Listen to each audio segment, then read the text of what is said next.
Nesse vídeo eu vou ajudar você a compreender o que é a Confissão de Fé de Westminster.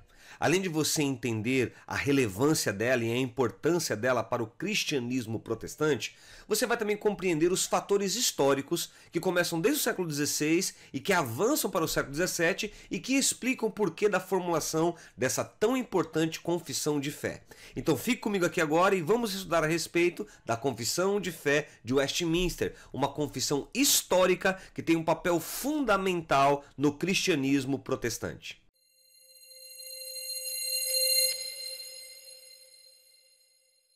Olá, meu nome é Anderson, aqui é o canal Estudo Bíblico, um canal de conteúdos bíblicos e teológicos que tem como proposta ajudar você a compreender melhor as Sagradas Escrituras e a entender com mais clareza a fé cristã. Sem mais delongas, nós vamos agora entender o que é a Confissão de Fé de Westminster, por que esse nome, por que essa confissão foi elaborada. E aqui neste vídeo eu vou mergulhar com você na compreensão dessa tão importante confissão de crenças do cristianismo protestante. Então vamos agora começar a mergulhar na compreensão da Confissão de Fé de Westminster. E a primeira pergunta que a gente faz é a seguinte: o que é a Confissão de Fé de Westminster? Talvez você que chegou aqui agora no vídeo nunca ouviu falar sobre essa confissão de fé. Agora, se você já conhece a Confissão de Fé, e provavelmente aqueles que mais conhecem a Confissão de Fé são os cristãos protestantes de viés reformado. Mas se você até então não sabia o que era a Confissão de Fé de Westminster, me acompanhe agora nesse vídeo porque nós vamos ver de um modo detalhado o que foi a elaboração dessa tão importante declaração doutrinária. Então, para eu poder começar com você a explicar o que é a Confissão de Fé de Westminster, eu preciso primeiro situar conceitualmente o que ela é, e depois nós vamos entrar em toda a formulação histórica, ou todo o processo histórico que levou à formulação dessa tão importante confissão. Bem, em primeiro lugar, a Confissão de Fé de Westminster é a principal declaração doutrinária adotada por diversas igrejas cristãs protestantes de vertente reformada. A maioria das igrejas protestantes reformadas tem na Confissão de Fé de Westminster a sua grande referência de declaração doutrinária. E por que a maioria das igrejas de vertente reformada do protestantismo evangélico tem nesta confissão assim algo tão relevante, importante, tem uma referência? É isso que eu vou explicar para você, mostrando todo o processo histórico que antecedeu a formulação dessa tão importante confissão. Mas para chegarmos na compreensão desse processo histórico, temos que primeiramente entender de um modo mais claro ainda o que é a Confissão de Fé de Westminster.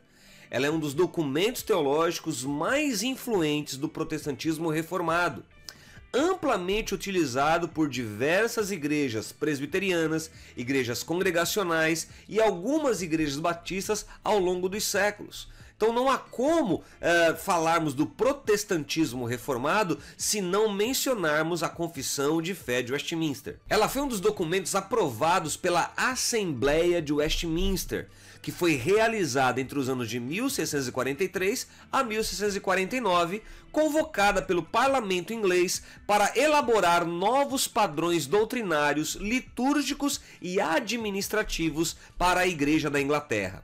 E você vai entender aqui que uma coisa foi a Assembleia de Westminster, a outra coisa foi a Confissão de Fé doutrinária de Westminster, e eu vou explicar para você isso com detalhes aqui no vídeo. Mas para isso nós temos que entender o contexto histórico da Inglaterra entre os séculos 16 e 17.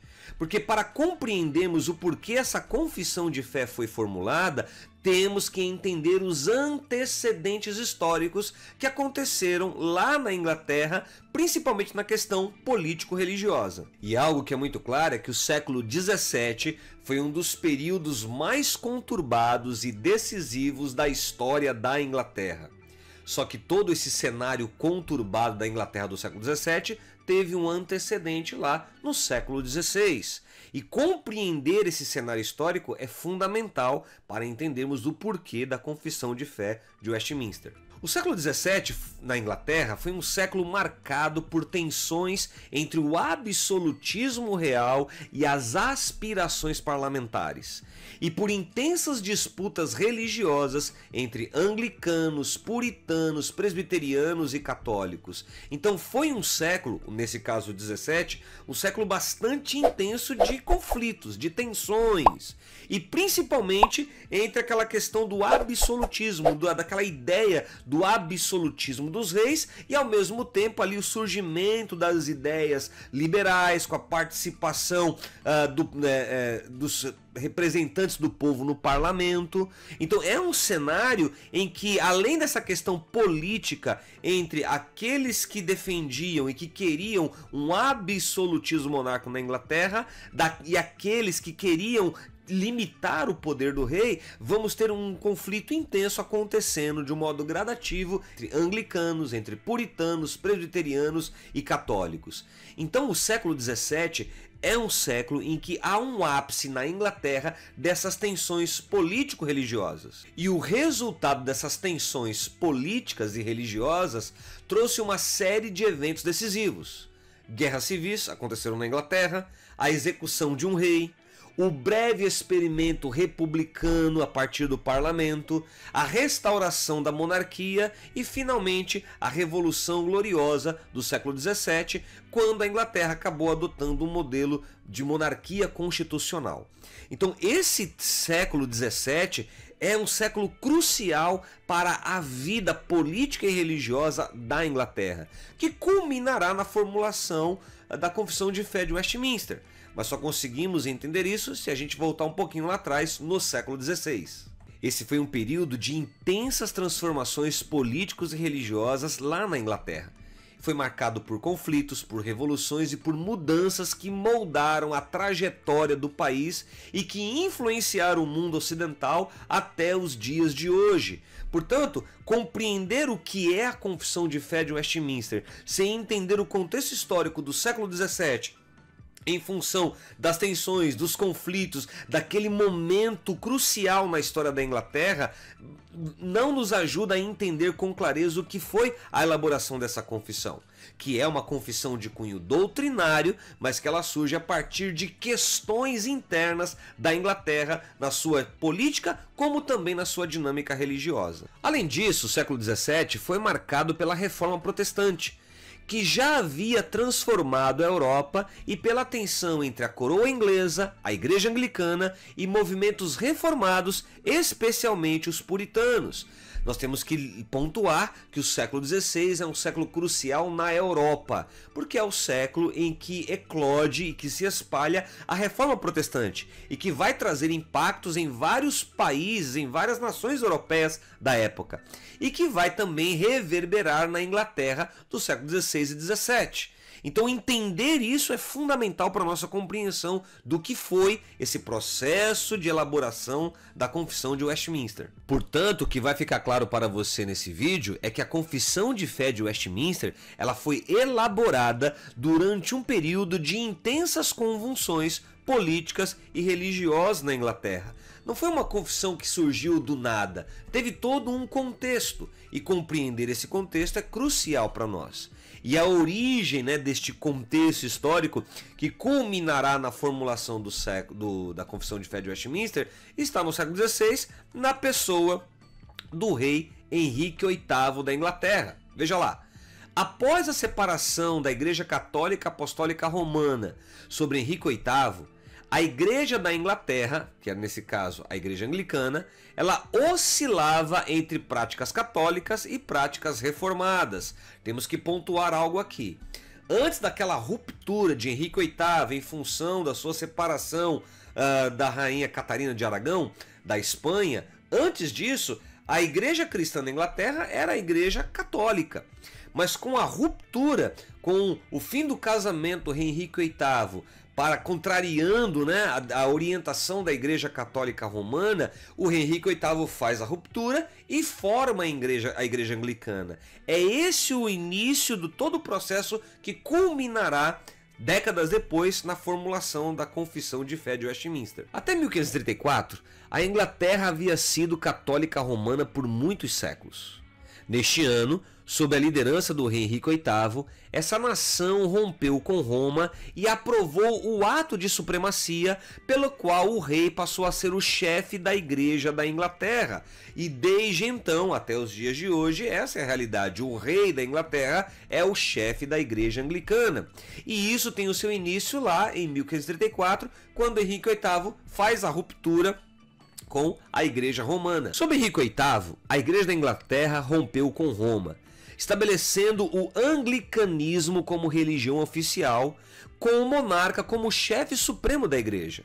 Esse rompimento, motivado por questões políticas e pessoais, nesse caso o divórcio de Catarina de Aragão, criou uma estrutura religiosa que mesclava elementos protestantes e católicos, gerando tensões contínuas. Em outras palavras, a Igreja Anglicana é uma igreja que vai surgir na Inglaterra nessa ruptura bem traumática, né, da Igreja Cristã Inglesa de Roma. Vai surgir nessa ruptura muito ruim e que já no seu início já tem uma crise de identidade, porque é uma igreja que é formada, mas que tem forte influência de conceitos e práticas católicas e protestantes. E a partir disso passou a existir uma igreja nacional inglesa, uma igreja separada de Roma, mas que ainda era católica em toda a sua gestão, em toda a sua administração, com o nome de Igreja Anglicana. Porém, com a morte de Henrique VIII no ano de 1547, quem sobe ao trono é o seu filho adolescente Eduardo VI, que por ser um adolescente não tinha autonomia e influência de poder político para conduzir, né, os processos políticos e religiosos dentro da própria Inglaterra.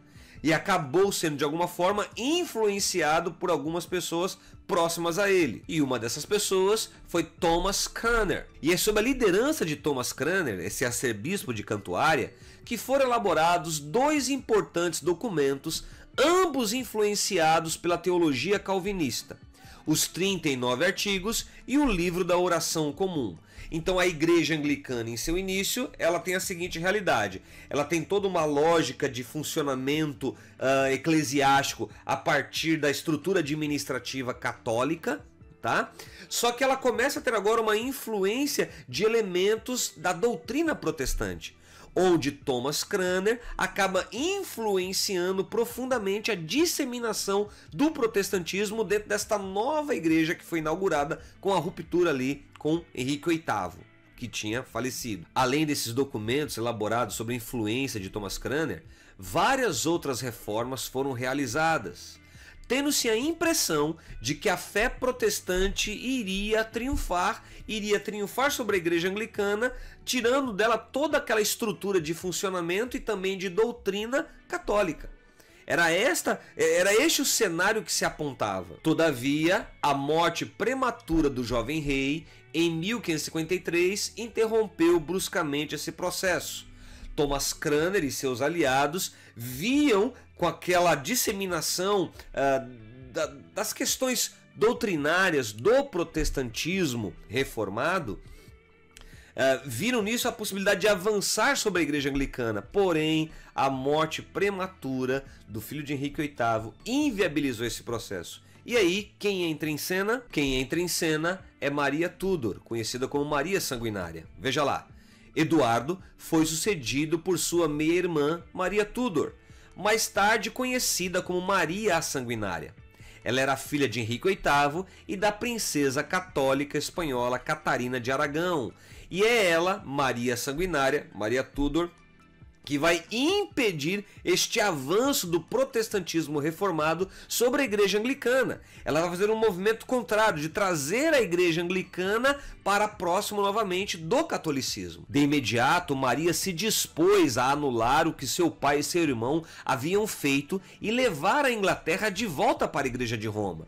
O arcebispo Cranmer e muitos outros líderes da reforma foram queimados na fogueira. Veja a crueldade desta rainha. Ao mesmo tempo, o seu ódio para com a influência do protestantismo ali dentro da Inglaterra e dentro da Igreja Anglicana. A intenção dela era trazer de volta a Igreja Anglicana para a tutela da Igreja Romana.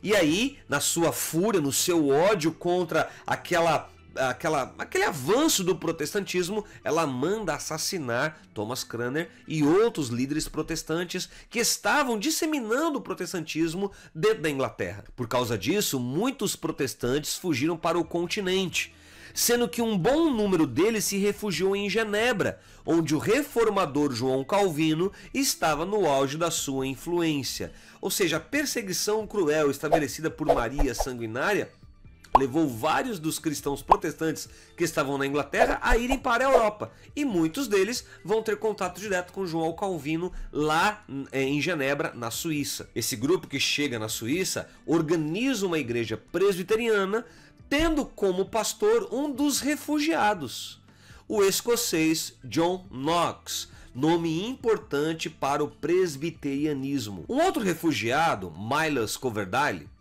e alguns companheiros fizeram uma nova tradução das Escrituras que ficou conhecida como a Bíblia de Genebra. Então veja o cenário: a perseguição cruel de Maria Tudor ou Maria Sanguinária contra os protestantes que estavam disseminando o protestantismo dentro da Inglaterra levou vários deles a fugirem dali, e alguns deles que vão para a Suíça acabam formulando, elaborando uma nova tradução da Bíblia, a Bíblia de Genebra. Essa foi a primeira Bíblia de tamanho pequeno a ser publicada e a primeira Bíblia em inglês na qual os livros bíblicos eram divididos em capítulos e em versículos. Então imagine a popularidade e a repercussão desta nova Bíblia, dessa nova tradução da Bíblia que chegava ali naquele contexto. Mas com a morte de Maria Sanguinária em 1558, sua meia-irmã Elizabeth subiu ao trono para um longo período de 45 anos de reinado sobre a Inglaterra. Durante o reinado de Elizabeth,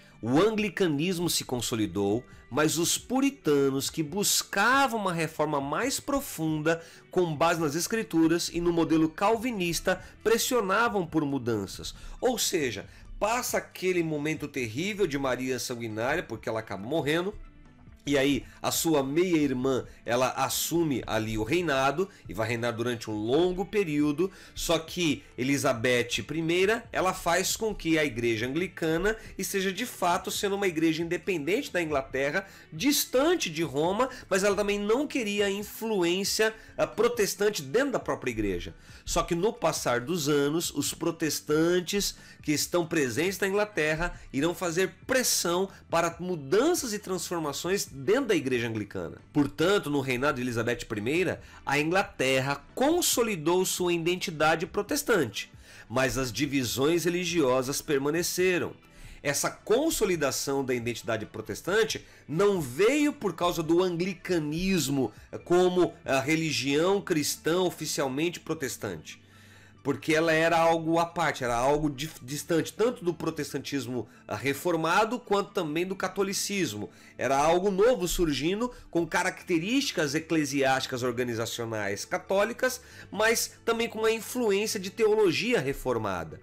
O fato é que durante o reinado de Elizabeth I, os protestantes vão se disseminar, o protestantismo vai se disseminar sobre a Inglaterra. Os puritanos, um grupo dentro do anglicanismo que defendia uma reforma mais radical para purificar a igreja de práticas católicas, ganharam força enquanto os católicos enfrentavam perseguição. Você consegue então imaginar o cenário, o contexto? A Inglaterra deste período do século XVII, no aspecto religioso, é uma Inglaterra cristã, mas de vertente anglicana, católica e reformada. Muito embora a igreja oficial da Inglaterra era a igreja anglicana, que tinha uma estrutura eclesiástica e organizacional de influência católica, mas aonde os elementos do protestantismo, os elementos doutrinários de crença do protestantismo começavam a se infiltrar dentro da própria igreja anglicana.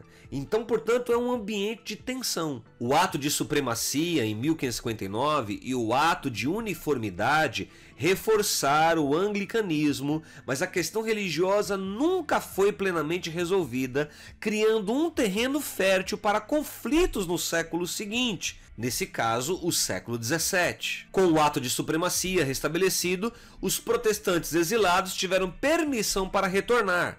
Eles voltaram para a Inglaterra e a Escócia com a sua Bíblia de Genebra e com a maior convicção acerca do calvinismo, do presbiterianismo, ou seja, Quando este ato de supremacia consolida de vez a identidade e a particularidade da Igreja Anglicana, os protestantes não veem mais uma ameaça de perseguição como nos dias de Maria Sanguinária e retornam para a Inglaterra e outros para a Escócia.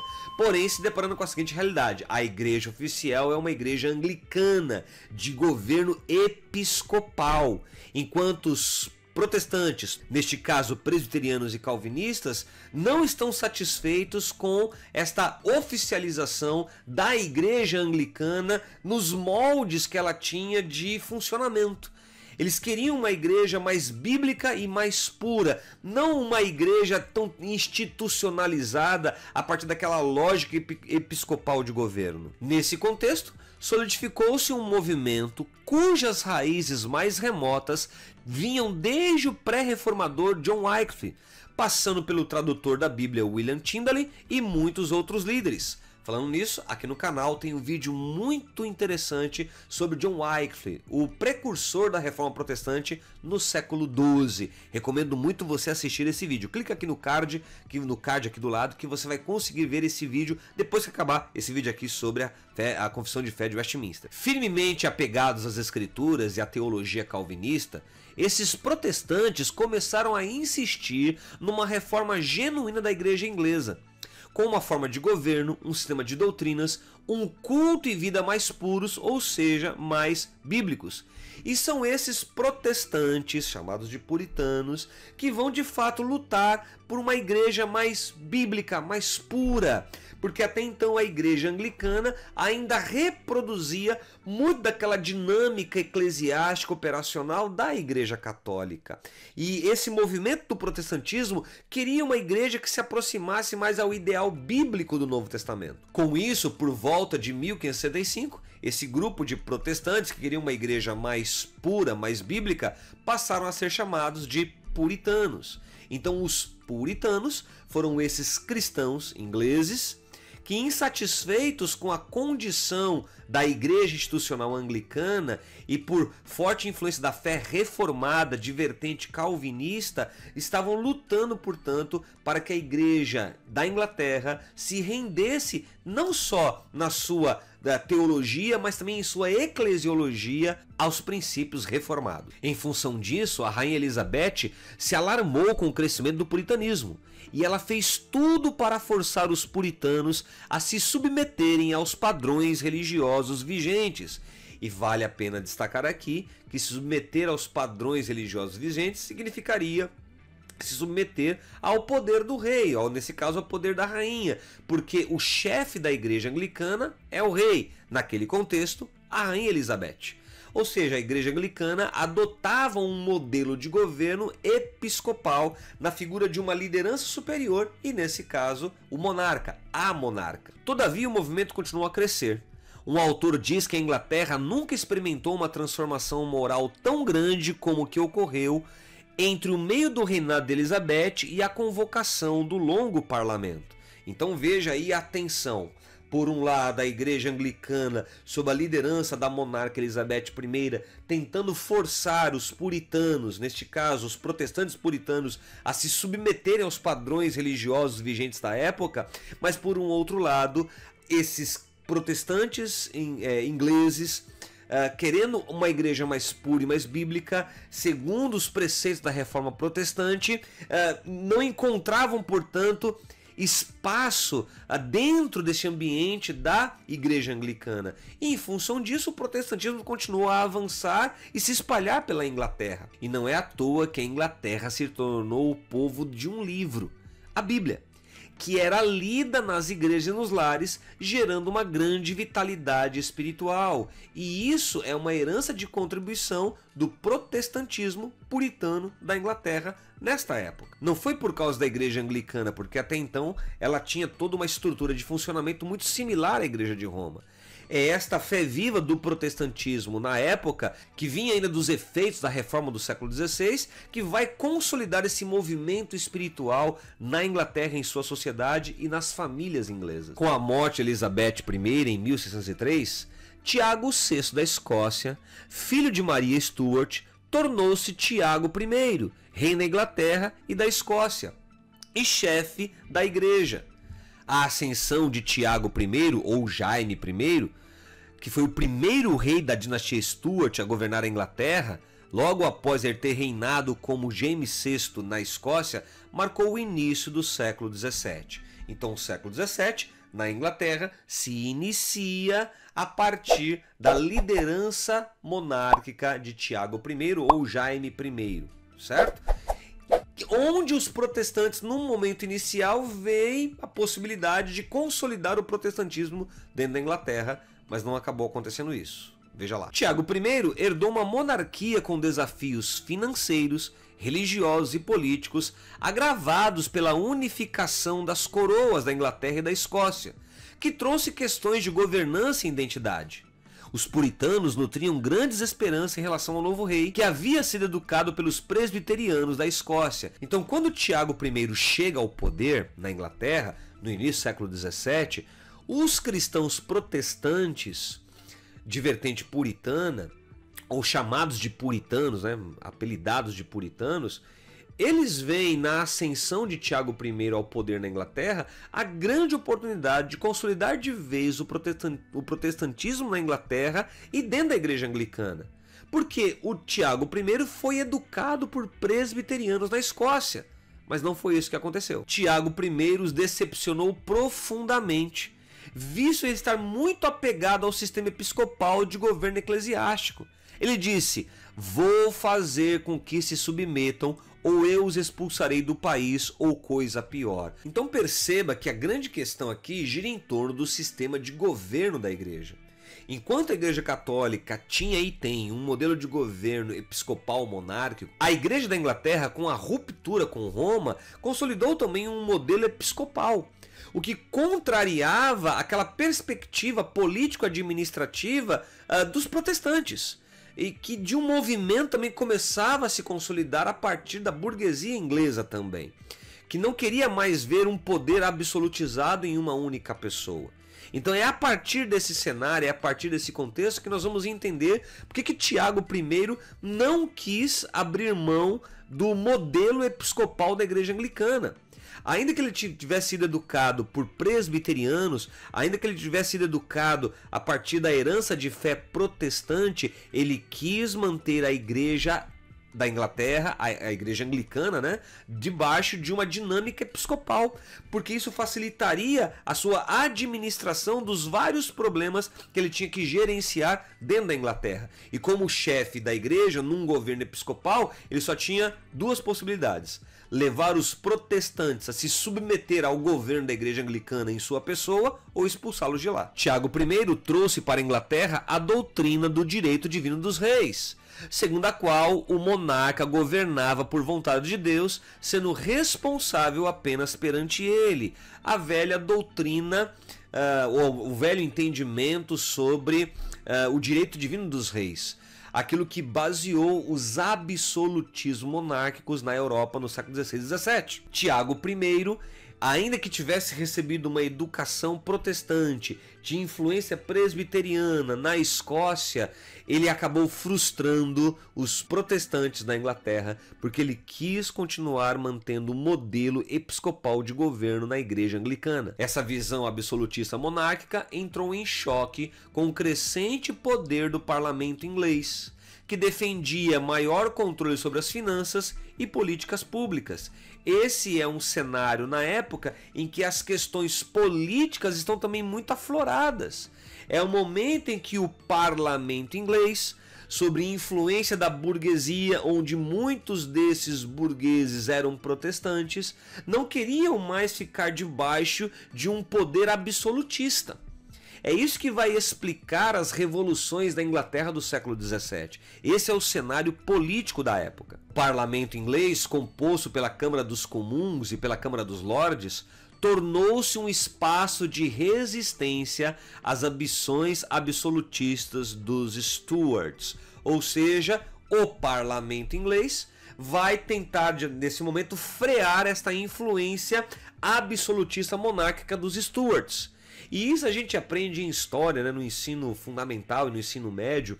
A gente aprende sobre essas revoluções que aconteceram na Inglaterra naquela época. Era de fato a questão onde os princípios liberais começavam a surgir, aonde a ideia de limitar o poder do rei começava a se disseminar. E é nesse cenário que nós vamos ter esses conflitos. E muitos desses que estavam no parlamento tinham influência protestante. No campo religioso, Jaime I, ou Tiago I, enfrentou pressões de todos os lados. Os puritanos, que esperavam reformas mais profundas na igreja anglicana, apresentaram a petição milenária em 1603, exigindo mudanças como a abolição de práticas litúrgicas consideradas papistas. A igreja anglicana continuar no modelo episcopal era favorecer ao mesmo tempo o poder absolutista de Tiago I. E nisso o parlamento e ao mesmo tempo também os protestantes ingleses não vão concordar com essa realidade e vão exigir mudança e transformações na igreja para poder limitar também o poder do rei.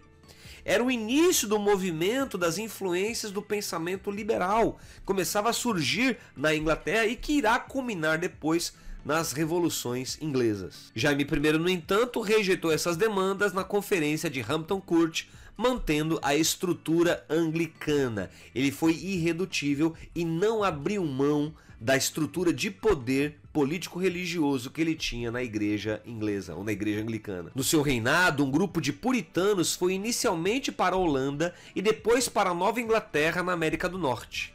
Ele também enfrentou os católicos, que, frustrados com a perseguição contínua, conspiraram contra ele na Conspiração da Pólvora em 1605, um plano fracassado para explodir o parlamento. Esse evento intensificou a repressão aos católicos, reforçando a sua marginalização. Ou seja, o que nós vamos ter na Inglaterra nesse período é essa tensão, como eu disse, entre católicos, anglicanos e protestantes. Os católicos acabaram sendo mais perseguidos pela igreja inglesa. Os puritanos também, mas não tanto quanto os católicos, porque os puritanos, ou os protestantes, melhor dizendo, representavam aquela ruptura que já tinha acontecido no século XVI, lá na Alemanha, com Martinho Lutero. A única coisa positiva que Tiago I fez na área religiosa foi aprovar uma nova e influente tradução da Bíblia, que ficou conhecida como a versão do Rei Tiago, ou a King James Version, de 1611. Essa foi a única contribuição positiva de Tiago I, que não quis arredar o pé e não quis abrir mão do governo episcopal na igreja inglesa para consolidar o seu poder absolutista. Apesar de evitar conflitos abertos, o reinado de Tiago I, ou Jaime I, plantou as sementes das crises futuras. Sua incapacidade de resolver tensões religiosas e sua relutância em ceder poder ao parlamento criaram um ambiente de desconfiança mútua. Aí está a gênese do problema. Claro que nós vamos ter ali as raízes com Henrique VIII, mas é aí com Tiago I que está irredutível, que não quer ceder poder ao parlamento. Era, portanto, uma questão político-religiosa. Agora vamos entender o que foi a Assembleia de Westminster, porque é a partir dessa Assembleia que será formulada a Confissão de Westminster. No início do século XVII, a Inglaterra ainda lidava com as consequências da reforma protestante do século anterior. Não podemos esquecer que os impactos da reforma protestante tiveram influência direta na dinâmica política e religiosa de vários países da Europa e inclusive da Inglaterra. Tiago I foi sucedido no trono por seu filho Carlos I, que reinou de 1625 a 1649. O reinado de Carlos I foi o epicentro das tensões político-religiosas do século XVII.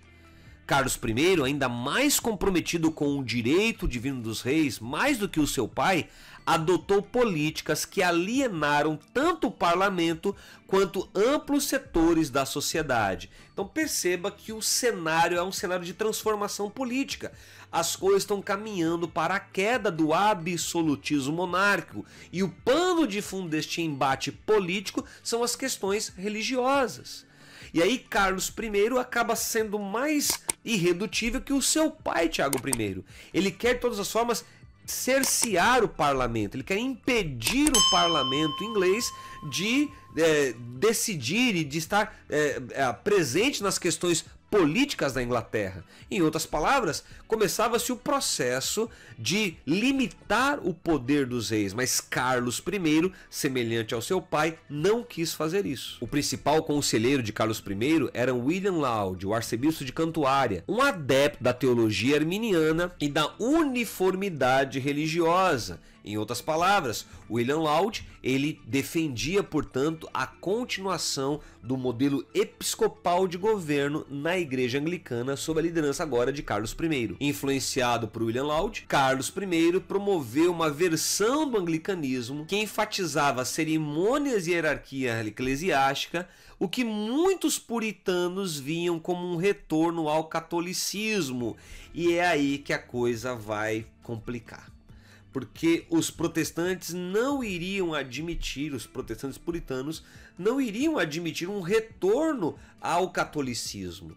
E essas inovações litúrgicas, essas inovações eclesiásticas dentro da igreja anglicana, por influência de William Laud, vai gerar muita insatisfação entre os protestantes puritanos da Inglaterra para com Carlos I. Laud implementou reformas que incluíam a imposição do livro de oração comum e a reorganização das igrejas, medidas que provocaram uma forte oposição, especialmente na Escócia, onde os presbiterianos dominavam.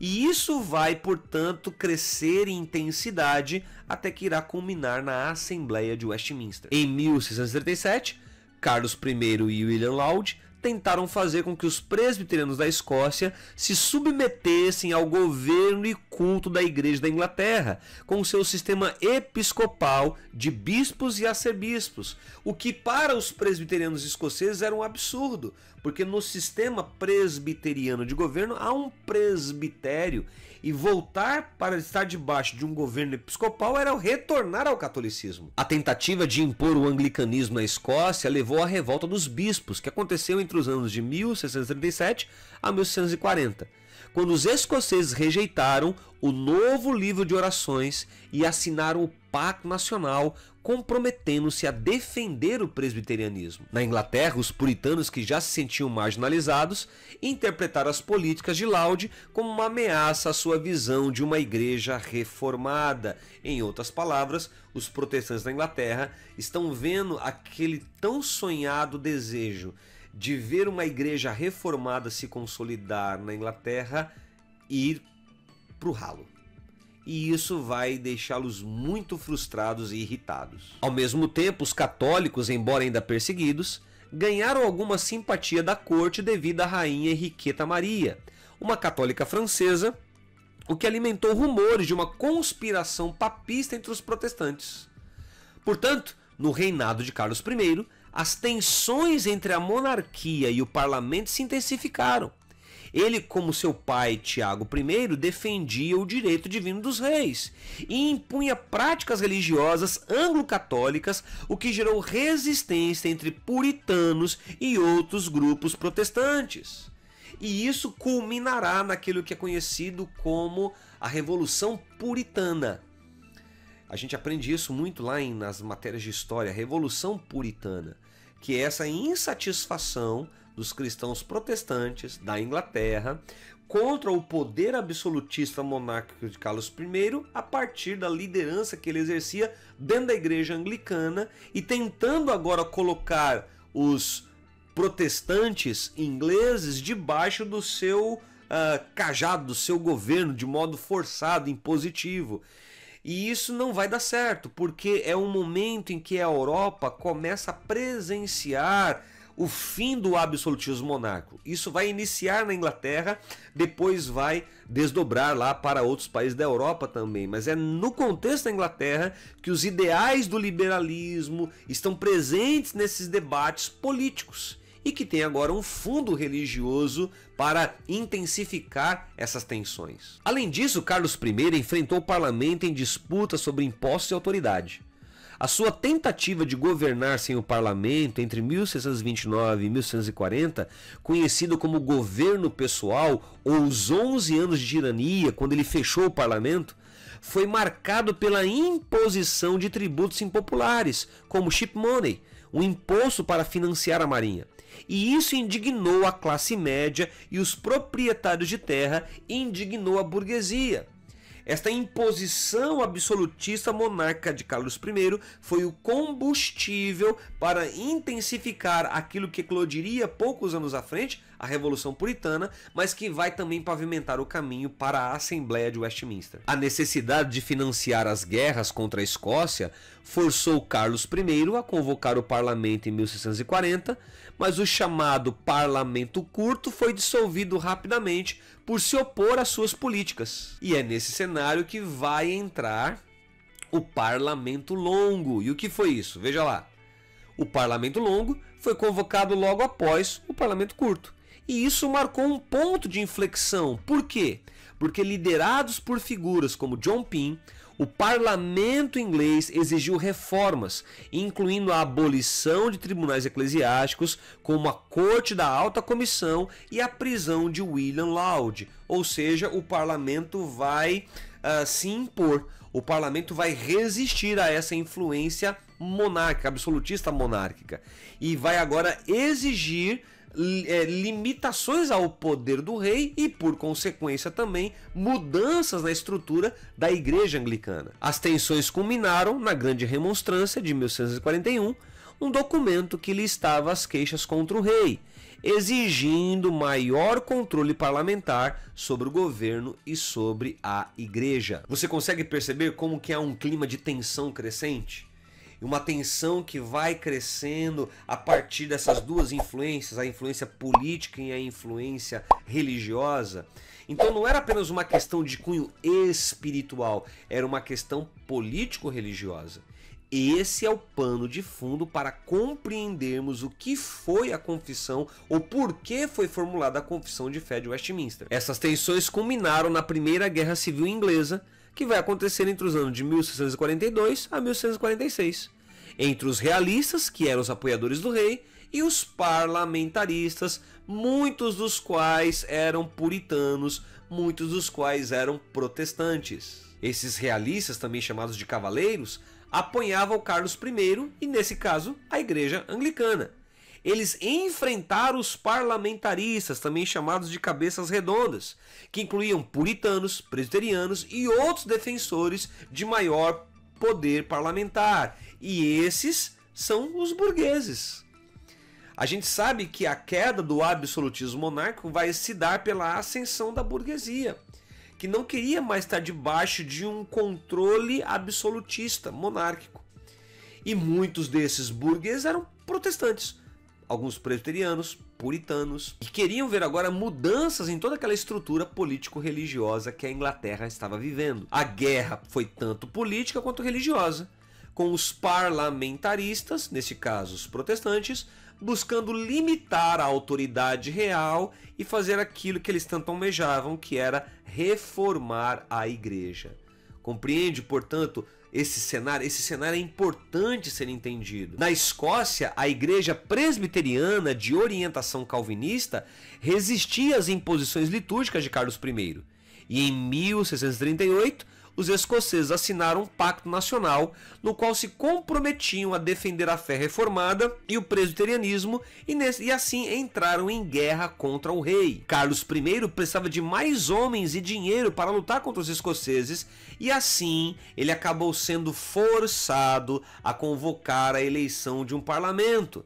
E para o seu horror e seu desespero, os ingleses elegeram um parlamento puritano, um parlamento em sua grande maioria composto por puritanos, por protestantes, que portanto queriam limitar o poder do rei e reformar a igreja. E essa aliança entre o parlamento inglês e os escoceses, nesse caso presbiterianos, foi selada pelo compromisso solene e pela Liga, em 1643.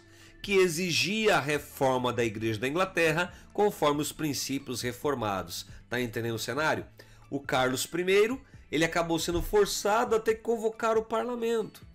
E aí, para sua frustração e decepção, o parlamento é de maioria protestante e agora as coisas vão mudar profundamente. Para tentar frear isso, Carlos I rapidamente dissolveu o parlamento e convocou uma nova eleição, que resultou em uma maioria puritana ainda mais expressiva. O rei tentou novamente dissolver o parlamento, que entrou em guerra contra ele, e aí se iniciou a Guerra Civil Inglesa. A Guerra Civil Inglesa, ela só aconteceu por causa da insatisfação do parlamento puritano em sua maioria com o poder absolutista monárquico de Carlos I, que já não tinha mais força para se manter no poder. E aí vai eclodir a Guerra Civil Inglesa. Entre outras coisas, esse parlamento puritano voltou a sua atenção para a questão religiosa. Há 75 anos, os puritanos iam insistindo que a Igreja da Inglaterra tivesse uma forma de governo, uma forma de doutrinas e uma forma de culto que fossem mais puros e mais bíblicos. E é nesse cenário político onde agora o parlamento inglês vai prevalecer diante do absolutismo monárquico de Carlos I e sua liderança da Igreja Anglicana. É dentro desse cenário que será formulada a Confissão de Fé de Westminster, depois de um longo período de uma assembleia em Westminster. Assim sendo, o parlamento convocou a Assembleia de Teólogos de Westminster, que ficou composta por 121 ministros mais capazes da Inglaterra, além de 20 membros da Câmara dos Comuns e 10 membros da Câmara dos Lordes. O parlamento inglês deu aos puritanos a oportunidade de concretizarem seu alvo de reformas mais profundas, alterando assim a Igreja Anglicana, pois quem tinha prevalecido no embate entre Carlos I e os puritanos, ou o parlamento, foi o parlamento de maioria protestante. Então começa o processo de profundas reformas na Igreja Anglicana. Vários teólogos e eruditos da Bíblia foram convocados no dia 1º de julho de 1643, na Abadia de Westminster, para a tarefa de alinhar melhor a Igreja Anglicana com a Igreja Escocesa e com as igrejas reformadas do continente europeu. Aquilo que há tanto tempo era sonhado começava agora a se materializar, a possibilidade de reformar a Igreja inglesa a partir dos preceitos da base da teologia e da estrutura protestante. Todos os ministros, exceto os dois, eram da Igreja da Inglaterra, e praticamente todos eles eram puritanos calvinistas. Não havia unanimidade entre eles quanto à forma de governo. A maioria deles era composta de presbiterianos. Muitos eram partidários da forma congregacional de governo, e alguns poucos defendiam o episcopalismo. Os debates mais longos e acalorados foram travados nessa área. Os debates mais intensos nessa assembleia se deu na questão da forma de governo da igreja. A maioria dos protestantes ali representados não concordavam com um sistema episcopal. Haviam alguns poucos que ainda queriam, mas a grande maioria ou defendia uma ideia presbiterial ou congregacional. Assim, fica claro para nós que a Assembleia de Westminster iniciou seus trabalhos na Abadia de Westminster, em Londres, no dia 1º de julho de 1643 e continuou em atividade durante 5 anos e meio. Foi uma assembleia que durou um longo período, não foi algo tão rápido e tão instantâneo. Nesse período, nesses anos de assembleia, houve 1.163 reuniões do plenário e centenas de reuniões de comissões e subcomissões. Mal havia começado os trabalhos e as forças parlamentares começaram a ficar em desvantagem na guerra, e rapidamente foi enviada uma delegação à Escócia em busca de auxílio. Os escoceses concordaram em enviar socorro mediante 2 condições. Primeira, todos os membros da Assembleia de Westminster e do Parlamento deviam assinar uma liga e pacto solene a serem redigidos pelos escoceses. E segundo, os escoceses iriam nomear alguns representantes juntos à Assembleia de Westminster.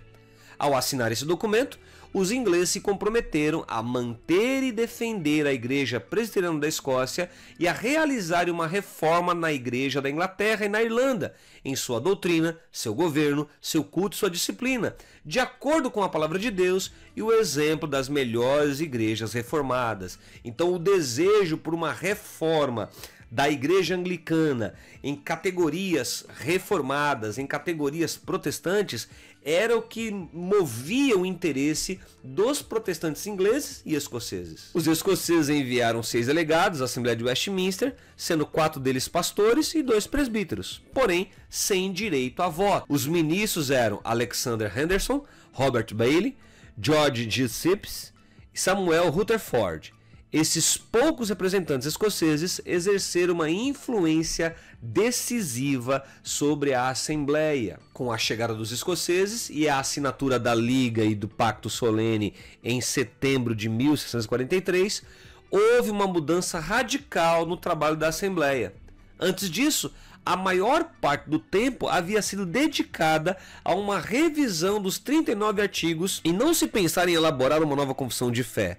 Agora, os 39 artigos foram postos de lado e se passou a fazer uma reforma profunda da Igreja da Inglaterra, revendo toda a sua estrutura doutrinária, toda a sua estrutura de confissão. E aí será formulada uma nova confissão, a Confissão de Fé de Westminster. Será o resultado deste movimento que está acontecendo de debate sobre aquilo que deveria nortear a igreja que estava passando por uma profunda reforma.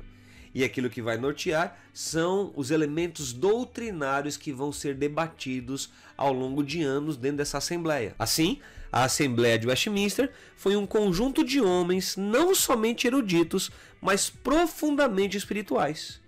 Eles gastaram muito tempo em oração e tudo o que eles fizeram foi feito com um profundo espírito de reverência. E um exemplo dessa reverência nós vamos ver aí com Robert Bailey. Veja lá, Robert Bailey, um dos representantes escoceses, descreveu 2 dias de jejum e oração. Abre aspas. Depois que o Dr. Twist deu início com uma breve oração, o Sr. Marshall orou longamente por 2 horas, confessando muito piedosamente os pecados dos membros da Assembleia. Depois disso, o Sr. Arrowsmith pregou por 1 hora e então foi cantado um salmo. Em seguida, o Sr. Vinnes orou por quase 2 horas, o Sr. Palmer pregou por 1 hora e o Sr. Simon orou por quase 2 horas e em seguida foi cantado um salmo. Depois disso, o Sr. Henderson os levou a uma breve e suave reflexão sobre as faltas confessadas e outras faltas vistas na Assembleia para serem corrigidas. O Dr. Twist encerrou com breve oração e bênção. Deus estava presente de modo tão claro nesse exercício devocional que nós certamente esperamos uma bênção tanto sobre os assuntos da Assembleia quanto sobre todo o reino. Ou seja, os participantes dessa Assembleia regaram todo esse processo de formulação, de debate doutrinário com oração, com busca do Senhor, só que isso acabou durando um longo tempo, um longo período. Durante seus 5 anos e meio de atividade, a Assembleia de Westminster produziu os chamados padrões presbiterianos. À medida que era concluído cada documento, ele era encaminhado ao parlamento com o humilde conselho da Assembleia. O documento final ele envolvia os seguintes itens. Primeiro item, uma forma presbiteriana de governo eclesiástico dentro da Igreja Anglicana. Era o que propunha. Segundo, itens sobre disciplina eclesiástica. Terceiro, regras relativas à ordenação de ministros. Quarto, regras de adoração ao invés do livro de oração comum. Quinto, uma confissão de fé em substituição aos 39 artigos.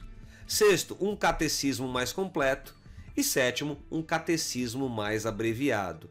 Então esse documento final, produzido ao fim da Assembleia de Westminster, se consolidará naquilo que nós vamos chamar de Confissão de Fé de Westminster, que vou detalhar para você em instantes. Mas vale a pena pontuar algo. Os itens número 2, 3, 4 e 6 foram aprovados. Todavia, a autoridade do documento da Assembleia foi anulada pela restauração da Igreja Anglicana em 1660.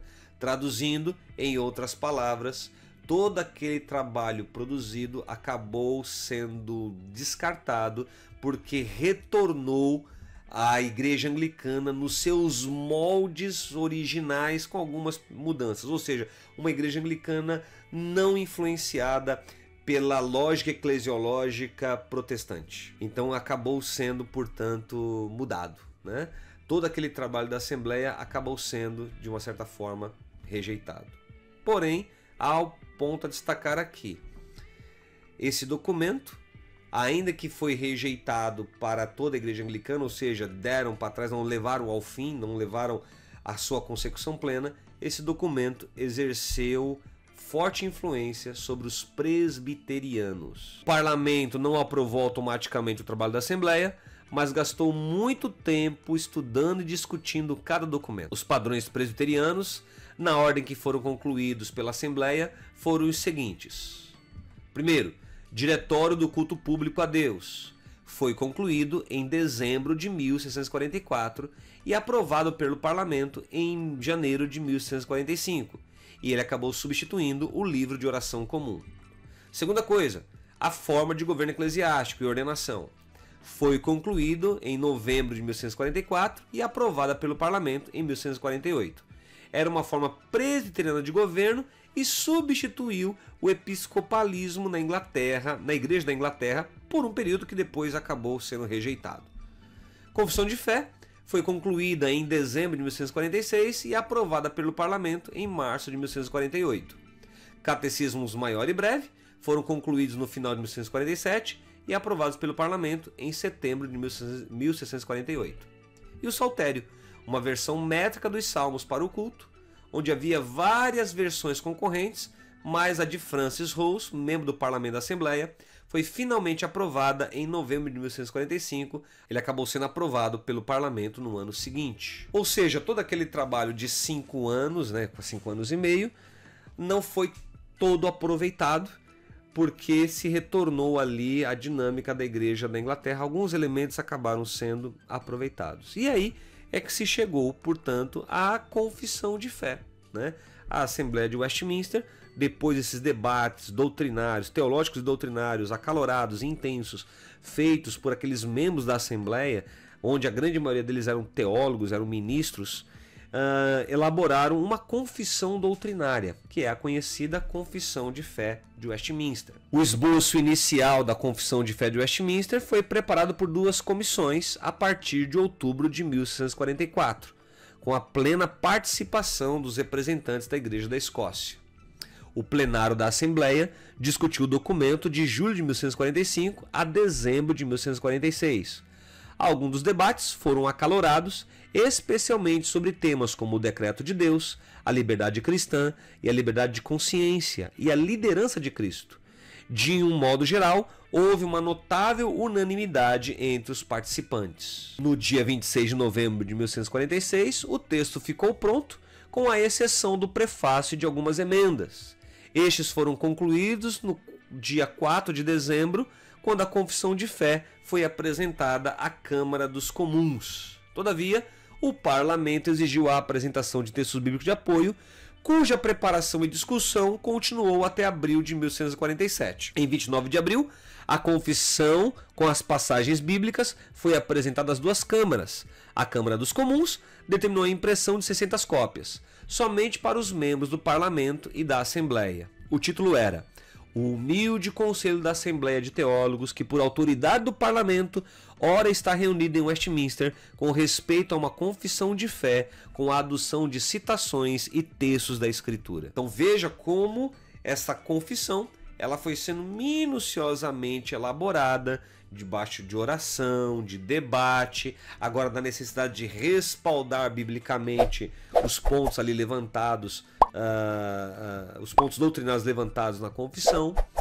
e ela vai se consolidando. A confissão foi aprovada pelo Parlamento somente em 1648, com o seguinte título: Artigos da Religião Cristã, aprovados e sancionados por ambas as casas do Parlamento, segundo o Conselho da Assembleia de Teólogos, ora reunido em Westminster, por autoridade do Parlamento. Então, em 1648, ela é aprovada, só como eu coloquei anteriormente, em 1660 há um retrocesso.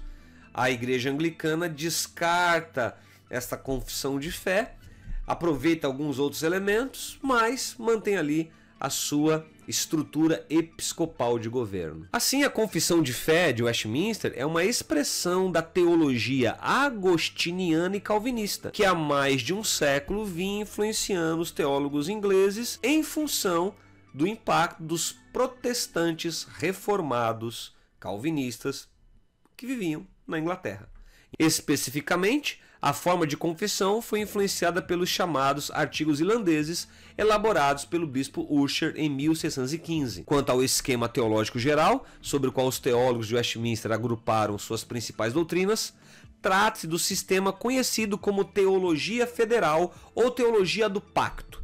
também conhecido como Pacto das Obras e Pacto da Graça. Essa é, portanto, a base teológica desta confissão de fé doutrinária. Como uma declaração da doutrina reformada e como uma afirmação do calvinismo do século XVII, a confissão de fé é um documento extremamente moderado e judicioso. William Beveridge concluiu: devemos agradecer a Deus por essa declaração sábia, completa e equilibrada da nossa fé, que chegou até nós como uma preciosa herança da Assembleia de Westminster. E aí, temos que falar como que essa confissão de fé está estruturada.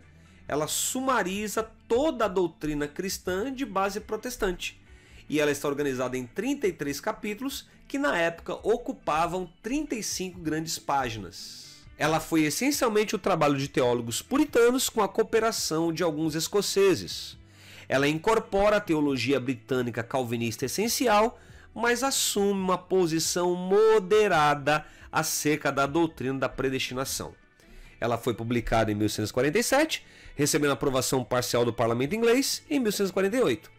Não perdurou por muito tempo para a Igreja Anglicana, mas foi adotada pela Assembleia Geral da Igreja da Escócia, onde até hoje exerce uma considerável autoridade. Além disso, vale a pena mencionar que a Declaração de Savoia de 1658 dos Congregacionais Ingleses e a Confissão Londrina dos Batistas Ingleses do mesmo ano incorporaram essa confissão de fé em seus pontos essenciais.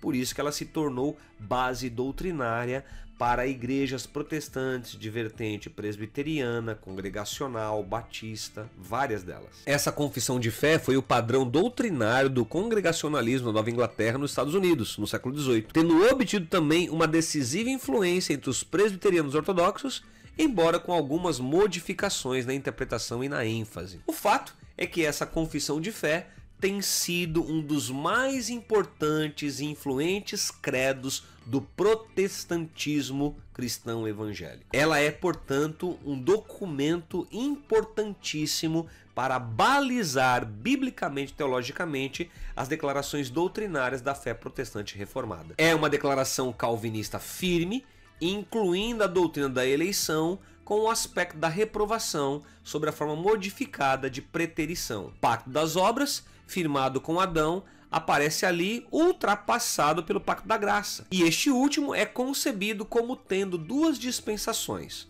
as promessas e tipos do Antigo Testamento e o Evangelho. E aí nós vamos ter o Catecismo Menor da Confissão de Fé de Westminster, que é um breve e explícito manual de doutrinamento, como também temos o Catecismo Maior, que é um diretório para o uso dos mestres, que traz ali todo o detalhamento das declarações doutrinárias de Westminster. Todos esses documentos produzidos apresentam uma declaração condensada, abrangente e extraordinariamente precisa do calvinismo do século XVII. Querem entender o calvinismo do século XVII? Estude ali e leia a Confissão de Fé de Westminster, que traz muitas informações sobre o que é o calvinismo em sua essência doutrinária. Bem, e aí vem a pergunta: qual é a relevância atual desta confissão de fé? Ela ainda é atual? Ela ainda tem valor? Vamos pensar sobre isso. A Confissão de Fé de Westminster é considerada uma das melhores e mais equilibradas exposições da fé reformada já escritas na história. Suas definições doutrinárias foram cuidadosamente elaboradas por alguns dos homens mais cultos e piedosos do século XVII. Não eram apenas pessoas intelectuais, eram pessoas de muito conhecimento, mas pessoas de uma forte vida espiritual, de devoção a Deus. Talvez a sua linguagem, algumas das suas ênfases pareçam estranhas à nossa mentalidade nesse início do século XXI. Todavia, temos de reconhecer que a maior parte das suas formulações continuam plenamente válidas para os dias atuais. Embora seja um documento muito importante e valioso para os reformados, ela não está no mesmo nível da Escritura, ficando subordinada à mesma. Alguns acabam cometendo o erro de achar que a Confissão de Fé de Westminster é a mesma altura da Bíblia. Não. Ela é uma confissão doutrinária daquilo que cristãos protestantes reformados creem a respeito do Evangelho, da revelação, com fundamento e base nas Sagradas Escrituras. A Confissão de Fé de Westminster pode ser considerada um pequeno manual de teologia bíblica. Seus 33 capítulos abordam os temas mais importantes da teologia cristã, conforme segue. Primeiro, doutrina da Sagrada Escritura. Você vai ver isso no capítulo 1 da Confissão de Fé. A doutrina de Deus, seu ser e suas obras, do capítulo 2 ao capítulo 5. A doutrina do homem e da redenção. Esses assuntos estão relacionados entre o capítulo 6 ao capítulo 9 da Confissão de Fé. A doutrina da aplicação da salvação, entre os capítulos 10 e 15. A doutrina da vida cristã, capítulos 16 a 19. A doutrina do cristão na sociedade, capítulo 20 a 24. A doutrina da igreja, capítulo 25 a 31. E a doutrina das últimas coisas, capítulo 32 a 33. Esta é a organização temática da Confissão de Fé de Westminster. Bem, chegamos ao fim aqui deste vídeo sobre a Confissão de Fé de Westminster, a histórica Confissão de Fé do século XVII, que marcou definitivamente a identidade doutrinária do protestantismo reformado. E se você chegou até aqui, eu quero recomendar um outro vídeo para você. Aqui vai aparecer na tela final um vídeo sobre John Wycliffe, o pré-reformador inglês do século XII. Se você quer entender por que a reforma protestante eclodiu no século XVI, você tem que entender o papel de John Wycliffe. Então, veja aí o vídeo sobre John Wycliffe, o precursor da reforma protestante. Até o próximo vídeo. Tchau, tchau.